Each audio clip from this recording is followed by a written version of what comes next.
होली की रात एक लड़की अपने बॉयफ्रेंड को फ़ोन करती है और उससे कहती है कि मुझे तुम्हारे साथ होली खेलनी है, मुझे पहला गुलाल अगर कोई लगाएगा तो वो तुम लगाओगे।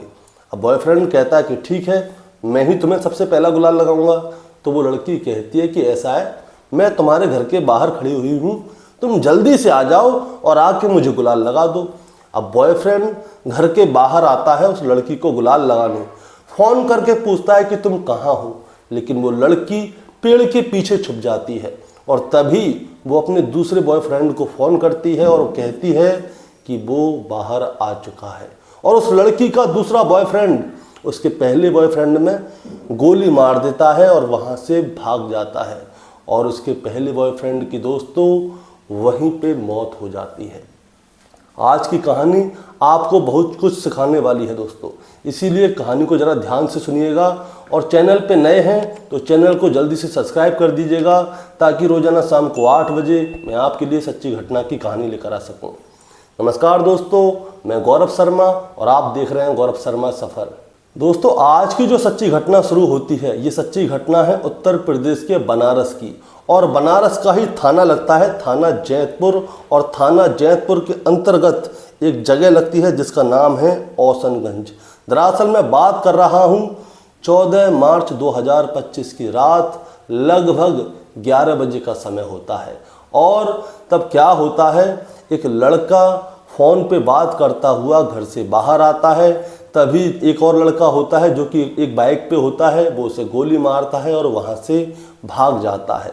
अब जैसे ही इस लड़के को गोली पड़ती है तो क्या होता है, उसके आसपास के लोग वहाँ पे भागे भागे आते हैं तो वो देखते हैं कि ये कोई और नहीं बल्कि दिलजीत उर्फ रंगोली है जिसकी उम्र 32 साल है। वो सड़क पे पड़ा हुआ था, तड़प रहा था, तो उसे जल्दी से पास ही के एक हॉस्पिटल में लेके जाया जाता है तो पता चलता है कि उसकी मौत हो गई, उसकी हत्या कर दी गई थी दोस्तों। अब पुलिस इस मामले में बीच में आती है। अब जैसे ही पुलिस इस मामले में बीच में आती है तो पुलिस वाले ये देखते हैं कि आखिर इस लड़के की हत्या की तो की किसने। अब पुलिस आसपास की सारी सीसीटीवी फुटेज को देखती है तो वहाँ पे एक मोटरसाइकिल होती है जिसपे एक लड़का होता है जो कि हेलमेट पहने हुए था और वो इंतज़ार कर रहा था। और रात को लगभग 11 बजे के आसपास का समय होता है जब दिलजीत अपने घर से बाहर निकलता है तो ये बाइक वाला लड़का आता है, उसे चलती हुई बाइक पे ही गोली मार देता है और वहाँ से निकल जाता है। अब ये देखा जाता है कि ये लड़का कौन है, इसकी बाइक का नंबर क्या है। सीसीटीवी फुटेज से इस लड़के की बाइक का नंबर निकाला जाता है और दूसरी तरफ ये देखा जाता है कि दिलजीत फ़ोन पे किससे बात कर रहा था। तो दोस्तों, पता चलता है कि दिलजीत जो है फ़ोन पे एक लड़की से बात कर रहा था जिसका नाम है सरस्वती और उसकी उम्र है 26 साल। अब सरस्वती के बारे में जानकारी ली जाती है कि ये सरस्वती कौन है, तो पता चलता है कि सरस्वती का नंबर स्विच ऑफ है। अब उसके घर के बारे में जानकारी ली जाती है। अब घर के बारे में जानकारी ली जाती है तो दोस्तों, सरस्वती अपने घर पे होती ही नहीं है, वो अपने घर से भाग चुकी थी। अब पुलिस के सामने 2 क्लू हैं। पहला क्लू जो मोटरसाइकिल वाला, वो मोटरसाइकिल वाला कौन है, उसकी गाड़ी का नंबर निकाल रहे थे पुलिस वाले, और दूसरा क्लू है सरस्वती जो कि अपने घर से फरार है।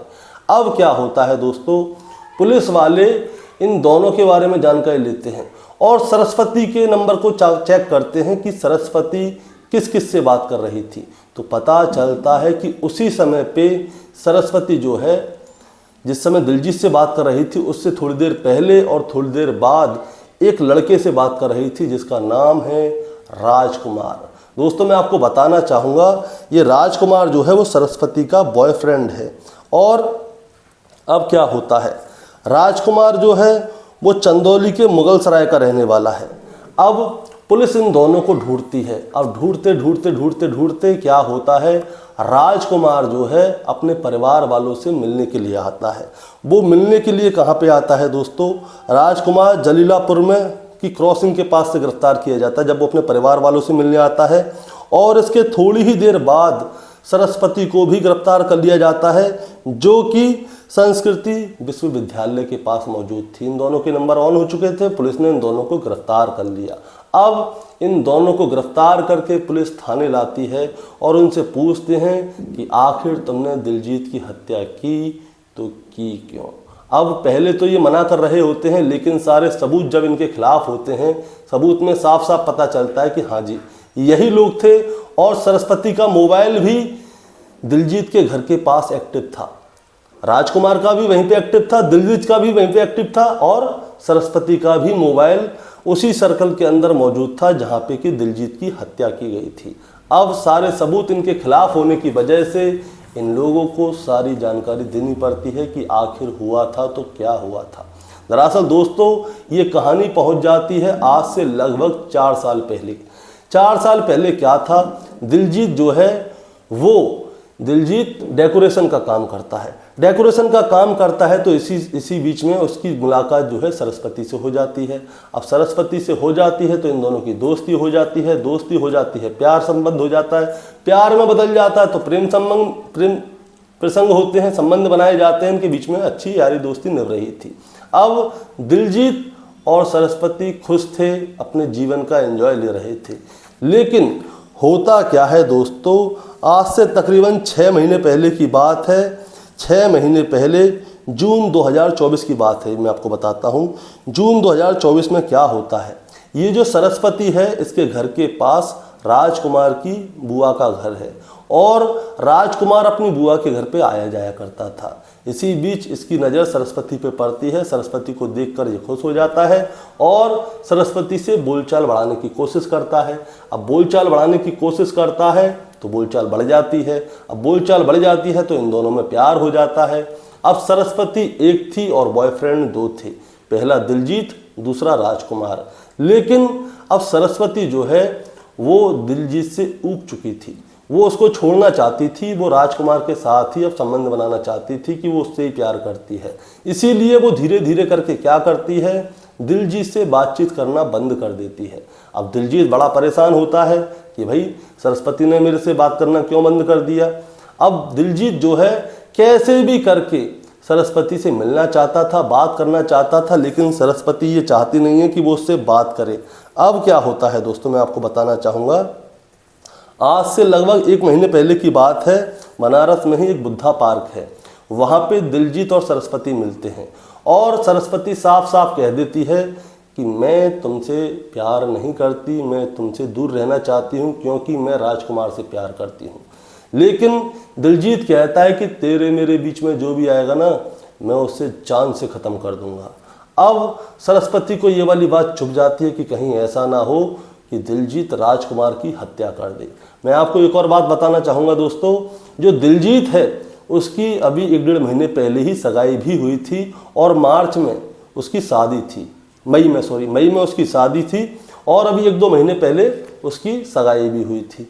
लेकिन दिलजीत फिर भी सरस्वती को ही चाहता था। वो कह रहा था कि अगर तुम चाहो तो मैं उस मंगनी को तोड़ सकता हूँ, लेकिन मैं बस ये चाहता हूँ कि तुम मेरे साथ रहो, तुम मुझसे शादी करो। लेकिन सरस्वती क्या करती है, उससे साफ साफ इनकार कर देती है। अब सरस्वती के ऊपर वो प्रेशर डालता है, वो कहता है कि अगर कोई भी हम दोनों के बीच में आएगा तो मैं उसे मार डालूंगा। अब सरस्वती सहम जाती है और उसके बाद वो वहाँ से चुपचाप चली जाती है। अब क्या होता है दोस्तों, मैं आपको बताना चाहूँगा। इसके बाद में वो ये वाली बात जो है राजकुमार को जाके बता देती है कि दिलजीत तुम्हें जान से ख़त्म करना चाहता है और मैं नहीं चाहती कि तुम्हारे साथ कुछ गलत हो जाए।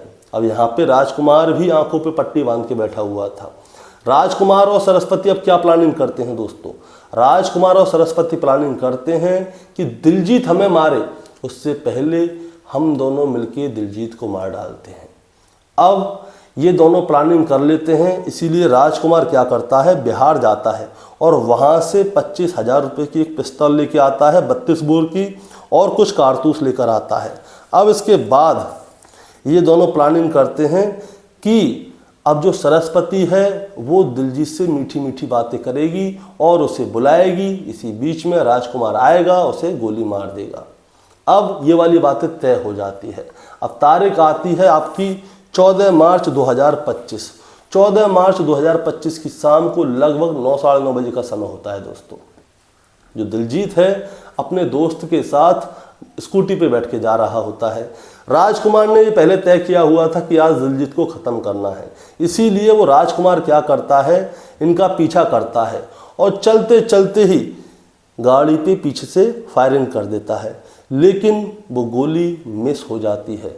ना तो वो दिलजीत को लगती है ना किसी और को लगती है, वो वेस्ट हो जाती है। उसने पहली गोली हवा में चला दी, यानी कि दिलजीत को मारी थी, वो बच गई थी और दिलजीत को इसके बारे में कोई जानकारी भी नहीं थी कि उसके पीछे से किसी ने गोली चलाई है या नहीं चलाई। अगर उसे आवाज़ भी आई होगी तो रोड चलते हुए आवाज़ें आती रहती हैं ऐसे ही। अब दिलजीत क्या करता है, वो अपने घर चला जाता है। अब वो अपने घर पे चला जाता तो राजकुमार परेशान हो जाता है।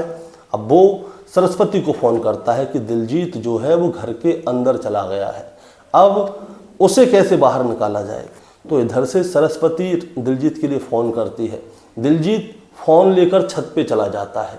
राजकुमार बाहर खड़े होकर देख रहा होता है, वो छुपा होता है एक जगह पे कि दिलजीत छत के ऊपर है, लेकिन दिलजीत को नीचे उतारना था, घर के बाहर लाना था, क्योंकि राजकुमार इतनी दूर गोली नहीं मार सकता था। इसीलिए वो सरस्वती को फ़ोन करता है और कहता है कि इसे घर से बाहर निकालो। अब सरस्वती क्या करती है दोस्तों, मैं आपको बताता हूँ। सरस्वती दिलजीत को फ़ोन करके कहती है कि ऐसा है, कल सुबह होली है और मैं चाहती हूँ कि सबसे पहला गुलाल मुझे तुम ही लगाओ, इसीलिए मैं चाहती हूँ कि तुम अभी मुझे गुलाल लगाओ। तो दिलजीत कहता है कि मैं अभी कैसे लगाऊं, मैं तो अपने घर पे हूं। तो सरस्वती कहती है कि मैं घर के बाहर आ रही हूं, तुम जल्दी से आ जाओ और मुझे गुलाल लगा दो। अब दिलजीत तुरंत कहता है कि तुम आ जाओ, मैं आ रहा हूं नीचे। अब सरस्वती नीचे आ जाती है और दिलजीत उसे छत पे से देख लेता है। वो कहता है कि ठीक है, मैं आ रहा हूँ। अब जैसे ही दिलजीत नीचे आता है तो सरस्वती जो है वो पेड़ के पीछे छुप जाती है और राजकुमार को कर देती है इशारा कि दिलजीत आ रहा है। अब राजकुमार क्या करता है, वो बाइक लेके जाता है, दिलजीत के सीने पे दाहिनी तरफ बंदूक रखता है और गोली मार देता है और दिलजीत वहीं पे ज़मीन पे गिर जाता है, छटपटाने लगता है। उसके बाद अड़ोसी पड़ोसी और आसपास के लोग आकर उसे हॉस्पिटल लेकर जाते हैं, लेकिन दिलजीत मर जाता है। दोस्तों, पुलिस ने जो है सरस्वती को भी गिरफ्तार कर लिया है, राजकुमार को भी गिरफ्तार कर लिया है और जो बाइक थी जिसपे कि राजकुमार बैठा था उसे जब्त कर लिया है बाइक को। लेकिन अभी भी पुलिस के हाथ में वो पिस्तौल नहीं आई जिससे कि राजकुमार ने दिलजीत को गोली मारी थी। दोस्तों, इस कहानी को सुनाने का मतलब आपको परेशान करना या विचलित करना बिल्कुल नहीं है, बस आपको बताना है और जताना है, जो कि मैं ज़्यादातर कहानियों के पीछे बताता हूँ कि कहीं भी आपको 1% ऐसा लगे कि यहाँ पे मुझे खतरा हो सकता है। अब सीधी बात है, सरस्वती को जाना था तो उसे जाने देता, लेकिन दिलजीत उसके पीछे पड़ा हुआ था। उसे ये चीज़ देख लेनी चाहिए थी कि दिलजीत जिस लड़की से प्यार करता है वो लड़की अब किसी और से प्यार कर रही है। अब कोई किसी और से प्यार कर रहा है तो इसका मतलब ये नहीं है कि आप उसके ऊपर प्रेशर डालो कि नहीं तू मुझसे ही प्यार कर, ऐसा करोगे तो गलत है और दिलजीत ने ये गलत किया। अब सरस्वती ने राजकुमार के साथ प्यार निभाया। दिलजीत पिछले 3-4 साल से उसके साथ था, लेकिन राजकुमार अभी 6-7 महीने से था। अब राजकुमार और सरस्वती ने मिलके दिलजीत की हत्या कर दी और सरस्वती ने फ़ोन करके दिलजीत को बुलाया था। एक मशहूर शायर ने एक शायरी सुनाई थी, वो लाइनें यहाँ पे बिल्कुल सेट हो रही हैं। वो कहते हैं, बुलाती है मगर जाने का नहीं, अगर जाओगे तो ये अंजाम होता है। दोस्तों, ये कहानी आपको कैसी लगी आप हमें कमेंट में ज़रूर बताएं। चैनल पे नए हैं तो चैनल पे सब्सक्राइब करके जाएं ताकि रोज़ाना शाम को 8 बजे मैं आपके लिए एक सच्ची घटना की कहानी लेकर आ सकूं। नमस्कार।